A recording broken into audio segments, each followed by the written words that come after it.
Olá, queridos, graça e paz. Estamos aqui com o nosso Papo em Família para encerrar esse tema que nós iniciamos aí. Afinal de contas, o casamento é uma cilada? E nós estamos usando o texto que está lá em Gênesis 2:24. Portanto, o homem deixará seu pai e sua mãe e se unirá à sua mulher, e eles serão uma só carne. Por que é que a gente começou a abordar essa questão da cilada usando esse texto? Porque fala aqui desse ajuntamento, né? Então, muita gente tem essa ideia. Então, o casamento é isso, eu vou ficar preso a essa pessoa pelo resto da minha vida. Nós queremos falar um pouquinho sobre isso, que tornar-se uma só carne é uma união de amor que abrange as áreas física, emocional, intelectual e espiritual. E constantemente a chave para resolver os conflitos é desenvolver a comunicação. É verdade. E essa é uma falha muito comum dos casais. Os casais se comunicam pouco. E quando eu falo comunicar, eu não estou dizendo um lado só falar e o outro ouvir. Porque comunicação também não é só fala. Comunicação você se comunica através de olhar, né? Você se comunica calado. Muitas vezes o silêncio faz parte da comunicação. Então a comunicação ela é muito ampla, ela abrange muitas coisas e muitos casais não estão preocupados na comunicação. E aí até desenvolve uma comunicação física, que seria uma comunicação sexual, aí até na sexualidade se dão bem, mas saiu dali, tudo mais não presta. Então a pessoa precisa se desenvolver na questão do relacionamento interpessoal, né? Mas ela precisa se desenvolver também em outros relacionamentos, porque não basta essa comunicação boa, né, esse conhecimento de um com o outro. É necessário também que a pessoa conheça a si mesma. Precisa buscar o conhecimento de si mesmo, porque muita gente não sabe onde estão os seus pontos fortes, onde estão os seus pontos fracos. Muita gente, na hora da dificuldade, tem atitudes que depois ele fica pensando assim, caramba, eu nunca imaginei que eu faria isso. Por quê? Porque a pessoa não se conhece, né? Então é preciso se relacionar bem consigo mesmo, e aí você consegue se relacionar bem com o outro, e conforme nós sabemos, porque somos seres espirituais, é preciso se relacionar bem também com Deus. Porque se você não se relaciona bem com Deus, fatalmente você não vai se relacionar bem com o cônjuge. É um desafio, né? Fica um desafio para os solteiros. Muito cuidado com quem você vai casar, porque quando você casa com alguém de outra religião, isso certamente traz conflitos, né? Porque as religiões, elas coexistem e elas devem se respeitar. Mas seria incoerente dizer que tudo da outra religião eu aceito. Não, a religião ela não é um mix que você pode aceitar, porque cada religião tem os seus parâmetros, sim ou não? Claro. O Evangelho ele tem certas posições que são exclusivistas. Nós não podemos tapar o sol com a peneira, essa ideia de que é uma convivência pacífica, né? É uma convivência pacífica, sim, conforme você disse, nesse campo do respeito, nesse campo individual, que cada um tem direito de pensar o que quiser, de seguir a ideologia que quiser, nós respeitamos isso. Agora, você viver com uma pessoa, construir um casamento com uma pessoa que tem ideologias totalmente distintas da sua, vai ser um inferno.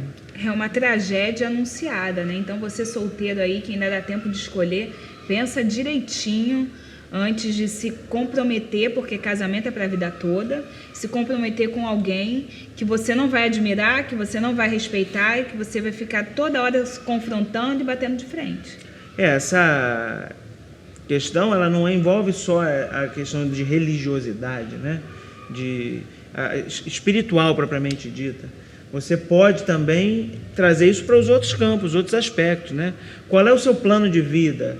Quais são os seus sonhos? Você já compartilhou isso com a pessoa? Como é que você entra num casamento e você tem um sonho, por exemplo, de investir na sua vida profissional e o outro não pensa sobre nada disso, não tem nem um pouco de intenção de investir nisso, né? Vai gerar conflito, porque cada um quer uma coisa. é um barco com mais de um leme, né? Que acaba ficando à deriva, né? Não tem jeito, né? Porque se não houver direção, vai ficar à deriva. Então, é necessário que você tenha um bom relacionamento consigo mesmo. Isso é uma coisa que as pessoas às vezes não param para pensar, né? Eu queria até que você pensasse sobre isso um momento, né? Você consegue ficar a sós? Como é que é isso? Porque tem gente que não consegue ficar sozinho, né? Fica desesperado, precisa ter um monte de gente em volta. Se você não consegue passar nem um pouco de tempo sozinho, isso significa que você não está bem consigo mesmo, né? Aí você, eu não me aguento. Então precisa ter outras pessoas, né? E isso é uma questão para a gente pensar, porque se você não está bem com você mesmo, como é que você vai estar bem com o outro? A grande verdade é que muita gente está padecendo num relacionamento, sofrendo num relacionamento, porque não está bem consigo mesmo. E porque se eu não estou bem comigo mesmo, eu não consigo estar bem com o outro. É impossível. E também há muitos casais que, por exemplo, não conseguem sair só o casal. O casal só sai para passear, para se divertir, se tiver mais gente junto. Né? Isso também fala de alguma coisa que está fora do equilíbrio. Porque é bom sair com gente, com grupo, com amigos, com filhos, é bom, mas também é necessário um momento a sós. Né? Você não pode abrir mão disso. Se você tem essa dificuldade, é porque você está com problemas no seu casamento. A gente volta para a questão da comunicação, né? Se a comunicação não é boa, então é necessário buscar esses subterfúgios. Tem sempre que ter alguém a mais ali, algum outro assunto paralelo, alguma outra coisa para colocar o foco, porque não estão conseguindo colocar o foco um no outro, né? É verdade. Isso demonstra um problema. Então, que você possa meditar sobre essas coisas. Você está se relacionando bem com Deus? Esse é o primeiro ponto. Não, eu não estou conseguindo me relacionar bem com Deus. Eu não consigo, eu não tenho uma vida de oração, de meditação, não consigo. Fatalmente você não vai conseguir se relacionar bem com os outros. Fatalmente você não vai conseguir se relacionar bem consigo mesmo. Porque o relacionamento com Deus, na verdade, é a resposta para essa busca do ser humano. Ele para e faz sua autoanálise, tem suas questões pessoais, né? E aí ele tem que chegar em algum outro lugar, porque ele vê que em si mesmo ele não tem respostas, em si mesmo ele não consegue resolver.